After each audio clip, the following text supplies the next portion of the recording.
Dear students, now I am starting part 2 of the story. Thank you, ma'am. Let's start. Let the water run until it gets warm, she said. Here's a clean towel. You gonna take me to jail? Asked the boy, bending over the sink. Not with that face. I would not take you nowhere, said the woman. Here I am trying to get home to cook me a bite to eat, and you snatch my pocketbook. Maybe you ain't been to your supper either. Let as it be. Have you? Have you means have you hunger? This line means the lady suggested the boy that the water should be fallen until warm water began to fall from the tap, and showed him a clean towel. The boy began to get fear, thinking that the lady might take him to police station. And bending over the sink, Roger asked Mrs. Washington Jones if she would take him to jail. The lady replied that as the boy's face was dirty, she would take him nowhere. She then said that she was trying to reach at home to cook food for herself. Then he disturbed her by the incident of snatching her pocketbook and asked Roger if he was hungry, as he had not eaten his supper for a long time and it was late to eat. There's nobody home at my house, said the boy. Then we will eat, said the woman. I believe you are hungry or been hungry to try to snatch my pocketbook. I wanted a pair of blue suede shoes, said the boy. Well, you did not have to snatch my pocketbook to get some suede shoes, said Miss Luella Bates Washington Jones. You could have asked me. Ma'am,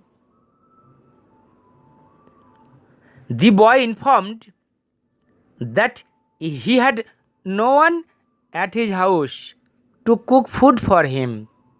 The lady said that they would eat after some time, and she thought that the boy was hungry and believed that he was hungry at the time of snatching her pocketbook. At this very moment, the boy confessed that he tried to steal as he wanted to buy a pair of blue suede shoes. Hearing it, Mrs. Jones said that Roger should ask money from her instead of doing such a job like a snatcher. Hearing such words, the boy astonishingly said, Ma'am, the water dripping from his face. The boy looked at her. There was a long pause, a very long pause. After he had dried his face and not knowing what else to do, dried it again. The boy turned around, wondering what next. The door was open.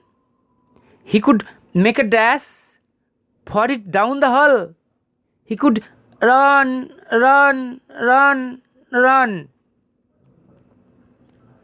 As the boy washed his face, so the water was dripping from his face. Then the boy looked at the woman. The both were soundless for few moments. The boy could not understand what he would to do then. So he again began to dry his face. The door of the room was open.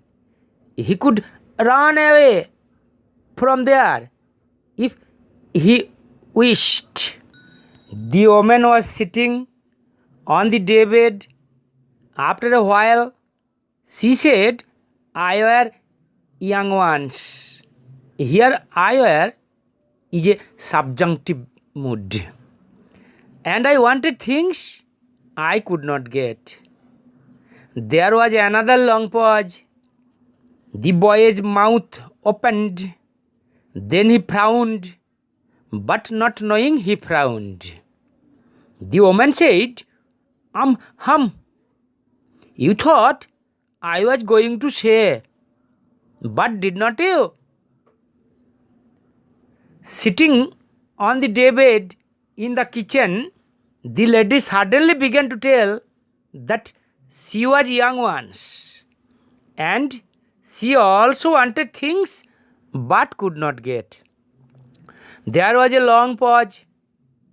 Hearing it, the boy astonished, and his mouth opened, and he frowned unknowingly.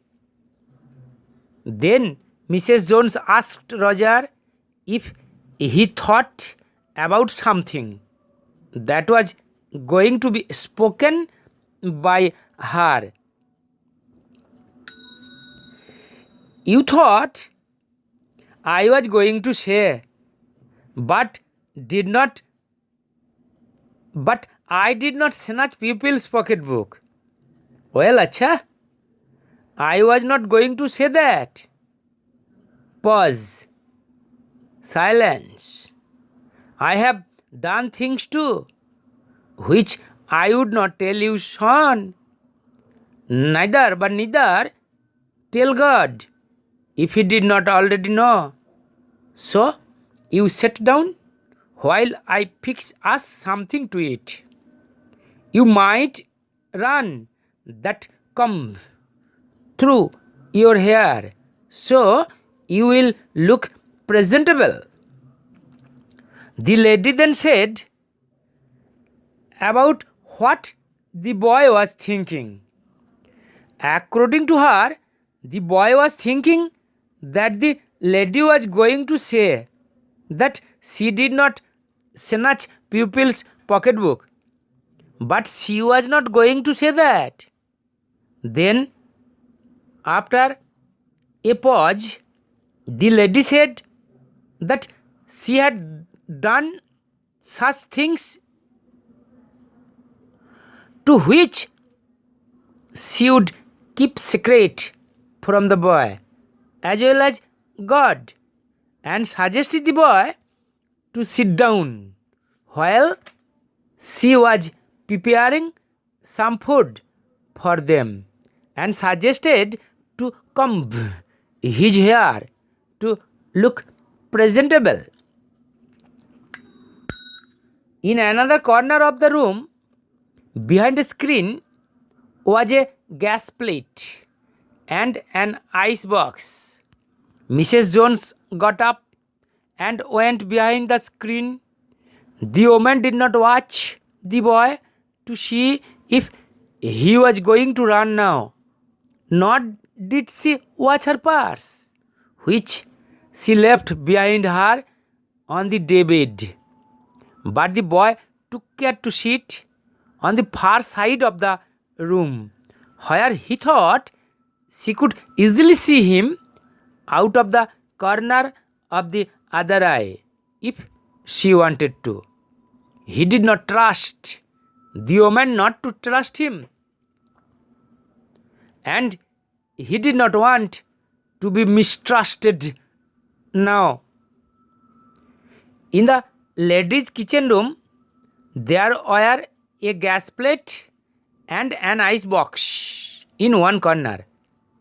The lady went behind the screen but paid no attention to the boy and did not watch her purse, which was kept on the day bed. The boy sat on the far side of the kitchen room where the lady could easily follow him. Though the boy got the chance to run away, but he did not want to be mistrusted.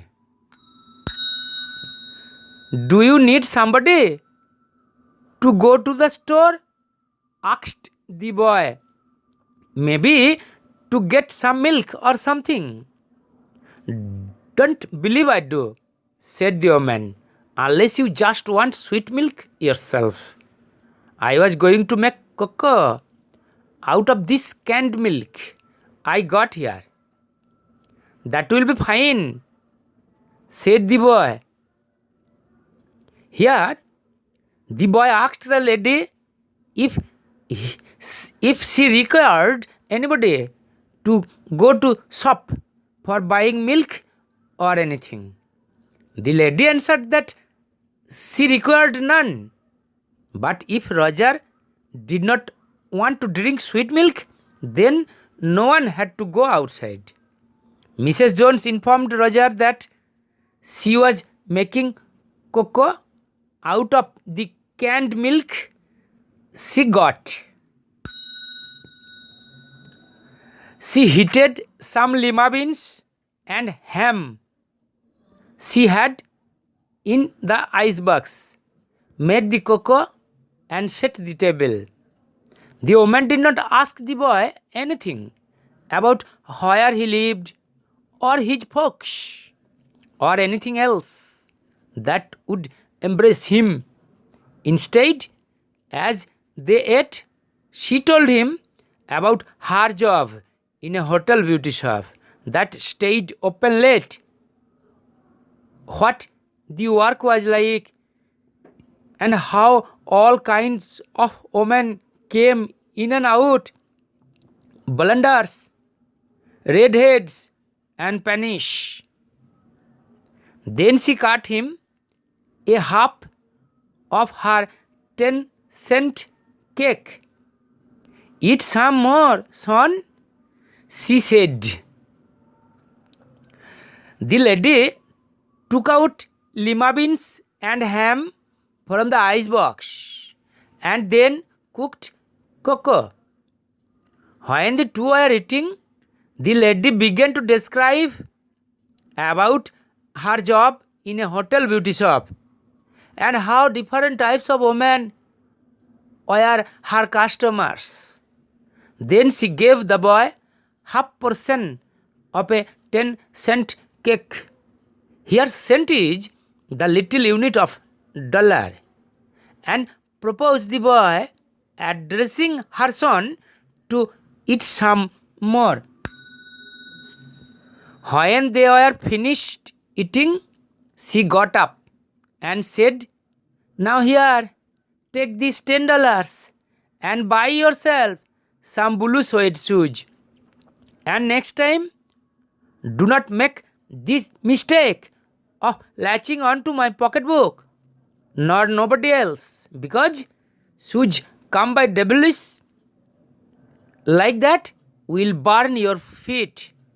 I got to get my rest now, but I wish you would behave yourself, son, from here on in."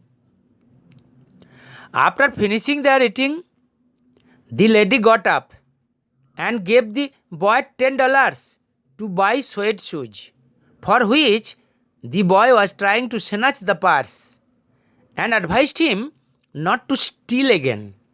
She wished the boy to behave well. She led him down the hall to the front door and opened it. "Good night. Behave yourself, boy," she said, looking out into the street.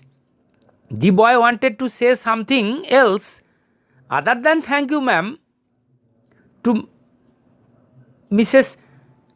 Luella Bates Washington Jones, but she could not do so, as he turned at the barren stoop and looked back at the large woman in the door. He barely managed to say thank you before she shut the door, and he never saw her again. At the last of the story, the lady took the boy outside of her house and bade him goodbye. The boy wished to say something, but he could not say. Only he could tell the lady thank you as the lady closed the door. Thank you, students.